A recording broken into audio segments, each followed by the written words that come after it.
Once upon a time in the ancient kingdom of Madagascar, there lived a Zen master named Ahimsa. He was a wise and compassionate man who had dedicated his life to helping others. He was a master of meditation and had a deep understanding of the human mind. A young man came to Ahimsa, seeking his help. The young man was troubled by his ego. He was always comparing himself to others and trying to be something he was not. He was also struggling with feelings of anger, jealousy, and resentment. Athamas listened to the young man's story and then said, "The ego is a false sense of self. It is the voice in your head that tells you who you are, what you are capable of, and what you should do with your life. But the ego is not real. It is just a story that you tell yourself." The young man was confused. "But I am real," he said. "I can see myself, I can feel my body, and I can think my thoughts." "Yes, you are real," Ahimsa said.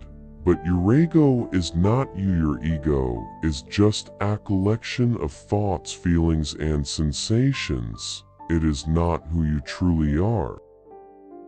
"So who am I?" the young man asked. "You are with awareness that is aware of all of these things," Ahimsa said. "You are the space in which the ego arises and falls away. You are the one who is watching the trees sway in the wind." The young man thought about this for a long time. He had never thought of himself in this way before. He had always thought of himself as his ego, but now he realized that he was much more than that. "Thank you," he said to Ahimsa. "Now you understand." "You are welcome," Ahimsa said. "Now go and practice what you have learned, and remember, the ego is always trying to trick you. Don't believe everything it says." The young man nodded and stood up. He took a deep breath and walked away, feeling lighter and freer than he had ever felt before. The young man spent the next few years practicing what he had learned from Ahimsa. He learned to observe his thoughts and feelings without judgment. He learned to let go of the need to control everything, and he learned to trust in the wisdom of his own heart. One day, the young man was walking through the forest when he came across an elephant. The elephant was standing by a river drinking water. The young man stopped to watch. The elephant saw the elephant's massive size and strength. He saw the elephant's gentle eyes and kind demeanor, and he saw the peace and harmony that existed within the elephant. The young man realized that the young man learned a valuable lesson from the elephant. He learned that it is possible to live a life without ego, and it is possible to live a life of peace and harmony.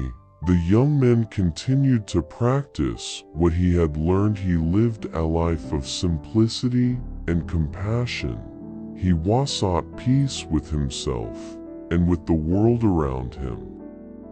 One day, the young man died. He died peacefully, surrounded by his loved one. She died without regret. He died knowing that he had lived a good life. The young man's story is a reminder that it is possible to live a life without ego. It is possible to live a life of peace and harmony. If we can learn to let go of our need to control everything and be something we're not, we can find true happiness and fulfillment. Here are a few tips to understand your ego. Be aware of your thoughts and feelings. The first step to understanding your ego is to become aware of your thoughts and feelings. Pay attention to how you react to different situations and people, what makes you feel good, what makes you feel bad. You're aware of your thoughts and feelings. You can start to understand how your ego is playing a role. Identify your triggers. What are the things that tend to set off your ego? Are you easily offended? Do you get defensive when someone criticizes you? Once you know your triggers, you can start to develop strategies for dealing with them in a more productive way. Challenge your beliefs. Are your beliefs about yourself and the world accurate? Do they serve you well, or do they hold you back? Take some time to challenge your beliefs and see if you can find a more realistic and helpful perspective. Practice self-compassion.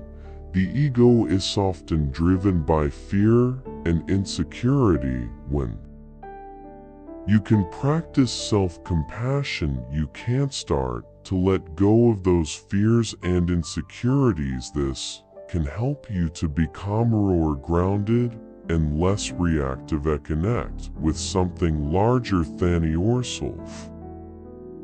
When you connect with something larger than yourself, such as natural spirituality or a community of people, it can help you to see yourself in a more humble and less ego-driven way. Understanding your ego is an ongoing process. It takes time and effort to become aware of your ego, challenge your beliefs, and practice self-compassion. The ego is often driven by fear and insecurity. When you can practice self-compassion, you can start to let go of those fears and insecurities. Can help you to become more grounded and less reactive. Connect with something larger than yourself.